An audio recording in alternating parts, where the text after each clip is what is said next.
Glória a Jesus. Hoje nossos irmãos estão lá no Santa Rita, né, irmãos? Nós estamos aqui reunidos mais uma noite. Irmãos, também nossas Bíblias em Gálatas, capítulo 4, irmãos. Diz assim, irmãos, Gálatas, capítulo 4, versículo 1. Aqui o título, né, irmãos? O Evangelho isenta-nos da lei. Na minha Bíblia está assim.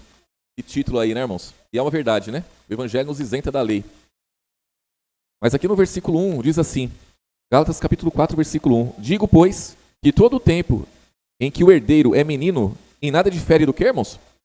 Do servo, ainda que seja senhor de tudo, mas está debaixo de tutores e curadores até o tempo determinado por quem, irmãos? Pelo Pai. Aí ele vem aqui citando a nossa situação, irmãos, né? Assim também, versículo 3, assim também nós, quando éramos o que, irmãos? Meninos, estávamos reduzidos à servidão, debaixo dos primeiros rudimentos, da onde, irmãos? Do mundo. Mas, vindo a plenitude dos tempos, Deus enviou seu Filho, nascido de mulher, nascido sob a lei, quer dizer, debaixo da lei, para remir os que estavam debaixo da lei, a fim de recebermos o que, irmãos? A adoção de filhos. E porque sois filhos, Deus enviou em nossos corações o Espírito de seu Filho que clama, Abba, Pai. Assim que já não és mais servo, mas filhos. E se és filho, é também o que, irmãos? Herdeiro de Deus por Cristo.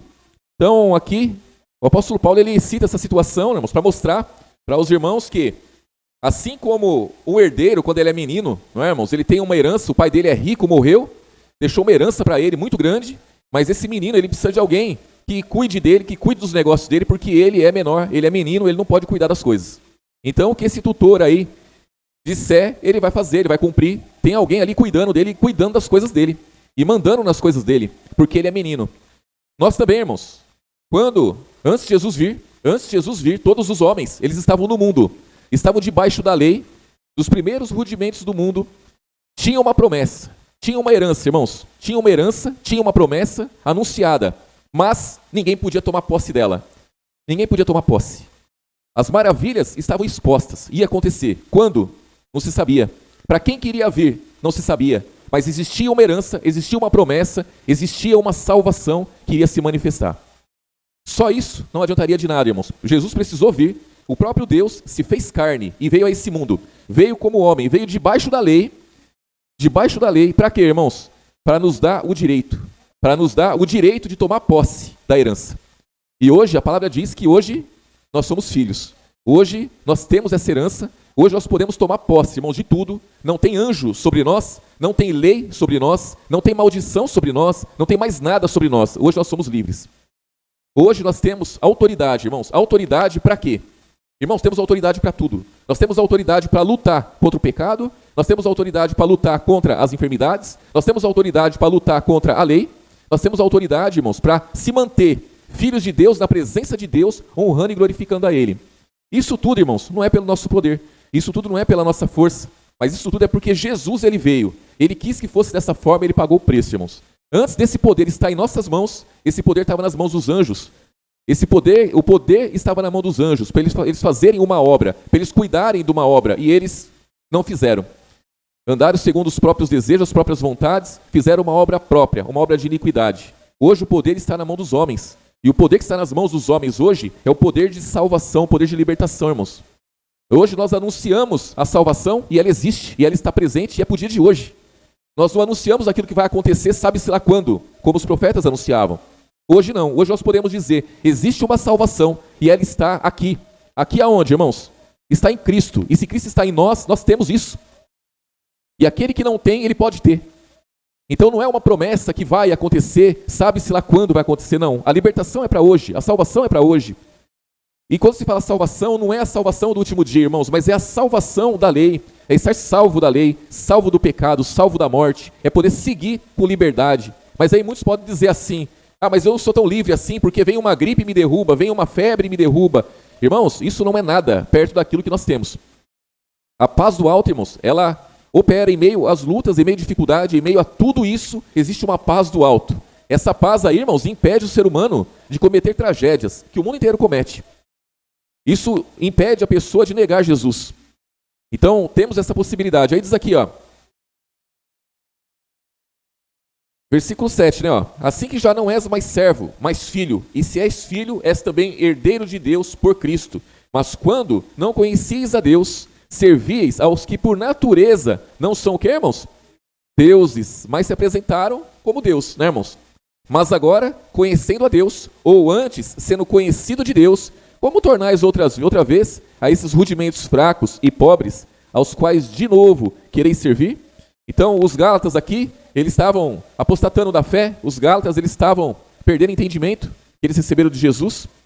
E aí o apóstolo Paulo está chamando a atenção deles, não é, irmãos?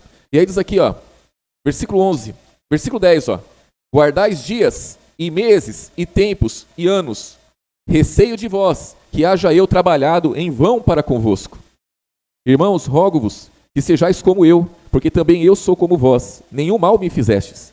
E vós sabeis que primeiro vos anunciei o evangelho, estando em fraqueza da carne. E não rejeitastes, nem desprezastes isso, que era uma tentação na minha carne. Antes, me recebestes como um anjo de Deus, como Jesus Cristo mesmo. Qual é logo a vossa bem-aventurança? Porque vos dou testemunho de que, se possível fora, arrancarias os olhos e me tinha me dado. Fiz-me acaso vosso inimigo, dizendo a verdade? Eles têm zelo por vós, não como convém, mas querem excluir-vos, para que vós tenhais zelo por eles. Aqui está falando de pregadores, está falando de outros homens que levaram a doutrina errada para os Gálatas. E ele está dizendo assim, irmãos, olha, quando eu vim anunciar a palavra para vocês, vocês receberam a palavra tão de bom grado, que eu tinha um problema na vista, e era uma luta para mim, e vocês me receberam como o próprio Jesus. E se precisasse, eu tenho certeza que vocês teriam arrancado o olho de vocês e teriam me dado. Olha a firmeza que vocês tiveram no começo. Olha como vocês estavam felizes no começo com essa palavra. Mas ele vem falando do quê, irmãos? Da repreensão. O que afastou, na verdade, o que pegou foi que existiam homens que pregavam palavras suaves. Mas as pregações, nós vemos que as cartas de Paulo, irmãos, elas são firmes. E aí esse povo aqui começou a olhar para outra doutrina que não coincidia com a doutrina que Paulo passava, que os outros passavam. Então, irmãos, isso aqui é muito importante. Por quê? Porque a palavra diz assim, né, irmãos? Aquele que está de pé, cuide que não caia. Né? Aquele que está de pé, cuide que não caia. Então, irmãos, a firmeza é muito importante, mas tem que permanecer na firmeza, perseverar, irmãos, a cada dia. Esse povo aqui estava desistindo. E aí o apóstolo Paulo cita essa questão do menino, irmãos. Por quê? Porque todos nós antes, nós éramos meninos. Como meninos? Todos nós antes, nós tínhamos uma herança, tinha uma promessa de herança, tinha promessa de libertação, tinha promessa, irmãos, de vida eterna, tinha promessa de tudo isso. Mas ninguém tinha tomado posse. Jesus veio e fez tudo o que precisava ser feito para que hoje nós podemos tomar posse. E nós tomamos, não é, irmãos? Vamos voltar um pouquinho aí, irmãos. 1 Coríntios capítulo 2. Nós temos todas as chances, irmãos, todos os dias. Jesus nos dá todas as chances. 1 Coríntios capítulo 2, versículo 1, irmãos. Aqui o mesmo apóstolo Paulo dizendo, né, irmãos? E eu, irmãos, quando fui ter convosco, anunciando-vos o testemunho de Deus, não fui com sublimidade de palavras ou de sabedoria, porque nada me propus saber entre vós, senão o que, irmãos? Jesus Cristo e esse crucificado. Irmãos, a palavra da cruz, no capítulo anterior aqui, no versículo 18 do capítulo 1, vai dizer que a palavra da cruz, ela é loucura para quem, irmãos? Para os que perecem. É loucura para aqueles que estão debaixo da lei. É loucura para aqueles que não querem a verdade. É loucura, irmãos. Mas para nós que somos salvos, é o poder de Deus. Versículo 3, ó. E eu estive convosco em fraqueza, e em temor, e em grande tremor. A minha palavra e a minha pregação não consistiram em palavras persuasivas de sabedoria humana, mas em demonstração do Espírito e de poder, para que a vossa fé não se apoiasse em sabedoria dos homens, mas no poder de Deus. Qual é o poder de Deus, irmãos? O Evangelho. Todavia falamos sabedoria entre os perfeitos, não porém a sabedoria deste mundo, nem dos príncipes deste mundo que se aniquilam, mas falamos sabedoria de Deus, oculta em mistério, a qual Deus ordenou antes dos séculos para nossa glória, a qual nenhum dos príncipes deste mundo conheceu, porque se conhecesse, nunca crucificariam o Senhor da glória. Mas como está escrito, as coisas que o olho não viu e o ouvido não ouviu e não subiram ao coração do homem, são as que Deus preparou para os que o amam. Irmãos, imagina isso. Imagine isso. Algo que, versículo 9, né? Ó, as coisas que o olho não viu, quer dizer, os olhos carnais não conseguem ver. O ouvido carnal também não consegue ouvir. Não subiu no coração. Irmãos, o homem natural não quer isso daqui. O homem carnal, ele não quer isso daqui. A palavra da cruz, irmãos, a palavra de Jesus, a doutrina de Jesus, é para aqueles que realmente querem mesmo salvação, libertação, quer enfrentar combate, quer enfrentar a luta, quer seguir adiante, quer passar a eternidade com Deus, irmãos. É para esses, porque o olho não consegue enxergar, o ouvido não consegue escutar, o coração... Aí eu vejo muita gente dizer assim, eu não senti no coração, eu não senti no coração. É lógico que não vai sentir no coração mesmo, porque o que está no coração, irmãos, é uma semente. A semente que é a palavra é semeada no nosso coração, e ela frutifica como Deus quer, não é como nós queremos. Essa palavra, essa semente que é semeada no nosso coração, não vai transbordar o nosso coração de alegria terrena, não é de alegria carnal, é de alegria espiritual, são coisas espirituais. Ela vai gerar perdão na sua vida, vai gerar paz do alto, vai gerar sabedoria do alto, vai gerar o fruto do Espírito, irmãos. O fruto do Espírito. E aí diz aqui, ó.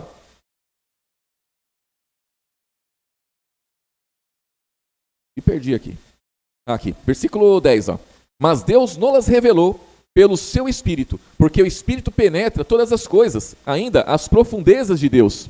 Então, irmãos, as maravilhas que Jesus nos dá é revelada pelo Espírito, é o Espírito que faz. Versículo 11, ó. Porque qual dos homens sabe as coisas do homem, senão o Espírito do homem que nele está? Assim também ninguém sabe as coisas de Deus, senão o Espírito de quem, irmãos? De Deus. Mas nós não recebemos o Espírito do mundo, mas o Espírito que provém de Deus, para que pudéssemos conhecer o que nos é dado gratuitamente por Deus, as quais também falamos, não com palavras de sabedoria humana, mas com as que o Espírito Santo ensina, comparando as coisas espirituais com as carnais, irmãos? Não, com as espirituais. Versículo 14, ó. Ora, o homem natural, quer dizer, o homem terreno, o homem carnal, não compreende as coisas do Espírito de Deus, porque ele parece loucura, e não pode entendê-las, porque elas se discernem de que forma, irmãos? Espiritualmente. Irmãos, não queiram que o homem natural, que a mulher natural, que os homens e mulheres do mundo entendam a sua fé. Eles não vão entender mesmo, irmãos. Não queira que eles entendam o porquê você busca tanto a Deus. Não queira que eles entendam o porquê você é tão firme nos cultos. Eles não vão entender mesmo, porque a batalha deles é outra. Então eles não têm noção da batalha que nós enfrentamos. Eles não têm noção de onde eles estão. Eles não sabem o que está sobre eles. Eles não têm essa noção. Isso é revelado pelo Espírito Santo. Assim como Jesus, ele veio e ele falou à multidão por parábolas. E ele falava para os discípulos, a vocês eu falo mais abertamente, mas a multidão eu falo por parábolas. Irmãos, o Evangelho é uma parábola para esse povo. Eles não entendem. Eles não entendem o Novo Testamento e também não entendem o Velho Testamento. O Velho Testamento, eles têm somente as historinhas que tem lá atrás. As histórias eles conhecem bem. Os irmãos que foram das religiões aí, os irmãos conhecem muito bem as histórias do Antigo Testamento quando era pregado e se pegava firme nisso daí para contar uma história ali. E a história se conhece muito bem. Mas o que está por trás da história, aí não. Aí não sabem. Isso aí quem revela é Jesus, é o Novo Testamento. E as grandezas de Deus também, irmãos, se revela é pelo Espírito Santo em nossas vidas. É a única forma, não tem outro jeito. E aí diz aqui, ó, versículo 14, ó. Ora, o homem natural não compreende as coisas do Espírito de Deus, porque ele parece loucura, e não pode entendê-las, porque elas se discernem espiritualmente. Mas o que é espiritual discerne bem tudo, e ele de ninguém é discernido. Porque quem conheceu a mente do Senhor para que possa instruí-lo? Mas nós temos a mente de Cristo. Isso quer dizer que nós vamos instruir ao Senhor, irmãos? Lógico que não. Quem conheceu a mente do Senhor para que possa instruí-lo? Ninguém. Nós temos a mente do Senhor. Quem que vai nos instruir? O mundo? É o mundo que vai nos instruir? São as pessoas do mundo que vai ditar as regras para a nossa vida, irmãos? São as pessoas do mundo que vai dizer como tem que ser a nossa fé? Como que nós temos que andar? Como que nós temos que nos comportar diante de Satanás e diante de Jesus? Lógico que não, irmãos. O homem espiritual, e aqui se refere à mulher também, homens e mulheres espirituais, discernem bem tudo, e de ninguém é discernido. Então as pessoas não têm que discernir nenhum de nós, irmãos. Os demônios não têm que discernir nenhum de nós. E muitas vezes o que acontece é que os demônios discernem, né? Mas nós temos a mente de Cristo. Então, irmãos, ter a mente de Cristo, isso é muito bom. Por quê, irmãos? Porque você olha para uma situação e você discerne aquilo. Ah, então quer dizer que eu nunca vou ser enganado? Não, pelo contrário. Nós somos vasos de barro, irmãos. Vamos ser enganados muitas vezes. Só que não vai permanecer o engano, irmãos. Essa que é a questão. Não há nada encoberto que não há de ser revelado. Então, o cristão, ele nunca vai ser um trouxa nas mãos do demônio. Muitas vezes o que parece, né, irmãos? O que parece é que é, né? Mas é mentira do diabo, irmãos. Porque Jesus, ele honra aqueles que servem a ele. Então, estamos na caminhada, estamos seguindo adiante. Vamos errar muitas vezes. Vamos nos enganar muitas vezes com muitas coisas, mas a palavra, irmãos, ela continua verdadeira, continua pura, e o Espírito Santo, ele nos orienta, ele nos exorta cada dia, nos conduz no caminho da verdade, e isso aí permanece, irmãos, e prevalece sobre todas as coisas. Não há nada, irmãos, não há nada que possa ofuscar o brilho de Cristo, nada que possa frustrar os planos dele. E o plano da salvação, irmãos, ele veio firme, ele permanece firme, e pronto, aquele que não permanecer, irmãos, firme nesse plano da salvação, é quem cai. Então muitos caíram, porque não permaneceram no plano da salvação. Mas o plano está aí. E aí, é assim, né, irmãos? A palavra fala que muitos são chamados, poucos são escolhidos. E aí vem a questão, quando Jesus vier, irmãos, vai ter bastante gente salva ou não, irmãos? Se a gente olhar para o mundo, né? Se a gente olhar para o mundo, não. A gente fala assim, é pouca gente. Irmãos, essa palavra, ela está sendo pregada há mais de 2000 anos.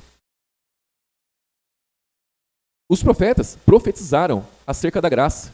Muitos homens e mulheres antes de Jesus morreram sem alcançar a salvação, sem alcançar a libertação. Todos eles tiveram oportunidade, irmãos. Todos eles tiveram a pregação de Jesus. Então, muitos creram. Muitos ainda vão crer, irmãos. Muitos vão crer. Mas a verdade é que a salvação, a fé não é de todos. Então, o mundo, irmãos, tem muita gente, muita gente. O curso do mundo arrasta pessoas a cada dia para o abismo. E as pessoas vão que vão, irmãos. Vão que vão. Não podemos olhar para isso. Temos que olhar, irmãos, olhar para Jesus e saber que essa palavra, ela já alcançou muitas pessoas e ela deve alcançar muitas pessoas ainda. Amém, irmãos? Jesus abençoe grandemente os irmãos. Vamos orar, agradecer a Jesus por tudo que ele tem nos feito, né, irmãos? Em nome de Jesus.